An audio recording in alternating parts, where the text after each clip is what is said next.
All right, let's begin. So now that we have Megan on here, I'm just going to let her talk real quick about, there was a question about lessons aligned to the national FACT standards. So Megan, if you want to talk about that, we'll ask the questions to Connie after that. Perfect. So when we were creating the culinary arts curriculum, we did keep in mind those NASA FACTs or the national FCS standards. And so those are present within the curriculum. We're working on getting those correlations to where they will be published on the site. And so those should be showing up for you sometime this fall. But we do have approval to post those with their copyright, and we did keep those in mind, so those do appear within the curriculum. Thank you, Megan. So let's jump right into the questions for Connie. So we had a few questions about with the virtual learning, how do you cook, or how are you using the recipes virtually to cook at home? So Connie, I know we talked about this before, but do you want to answer that? Sure.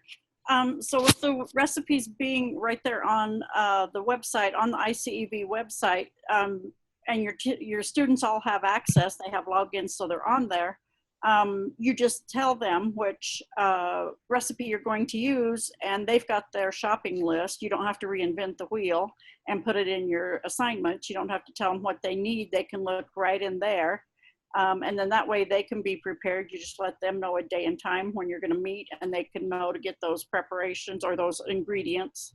You know, that way they can contact you if they need to do a substitution or something like that. But that way they can be prepared, and it's all right there. It takes a little work off of the teacher. You just assign which recipe you're going to be doing and let the students know. And then they can also helps them to proofread and kind of know what to prepare for. They know what to get ready for, their equipment, their supplies, everything.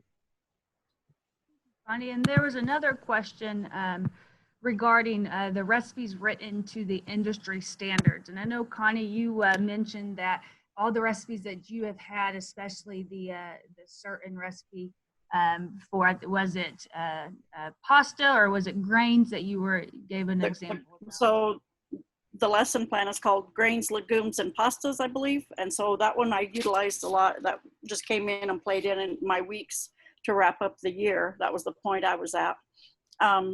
So yeah, there were varying types of grains, legumes there to use and present to the students.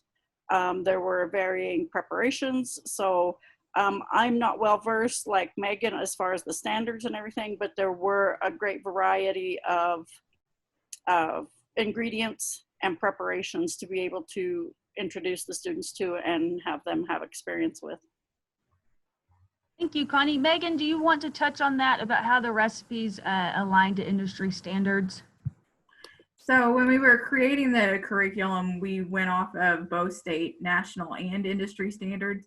So those recipes should be written to meet those standards. Thank you, Megan. There was a few questions about, one question was, can students see their grades on their end for student licenses? So they are able to see their grades. But there was another question about, can the teacher leave comments to an assignment that the student takes? So the teacher's not able to leave a comment for the student, but they actually can log on and see their grades to see what they made or missed or something like that. So I don't believe we answered most of the questions that we had for Connie.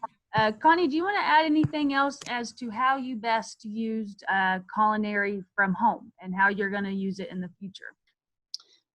Just Zoom was a great support to me, because that way it could be live action and I could interact with my students. And sometimes I had like a co-teaching professional with me, so they could kind of field the questions or other things like that while I was demonstrating. But Zoom was a nice two-way avenue. Because I required the students to play their video where I could see them and I could interact with them. I could keep them muted while I was giving directions, but then maybe while we were letting something boil or sit, whatever they needed, we could then turn on the microphone and interact. So it can be controlled, so you're in charge, and then it can be interactive. So Zoom was a great support thing for us that way. and then where we could just access the recipes and so forth on iCEV was great. So joining the two together, we're a very successful platform. Thanks, Connie. I had another question just pop up of how do you get your students to engage? So of course you have those students that are interested in culinary arts, but maybe you have some that are trying to see if they are even interested in it. How do you get students to engage by using iCEV? I wish I could answer that better. I dealt with a population that were not inspired and weren't at the highest level of engagement.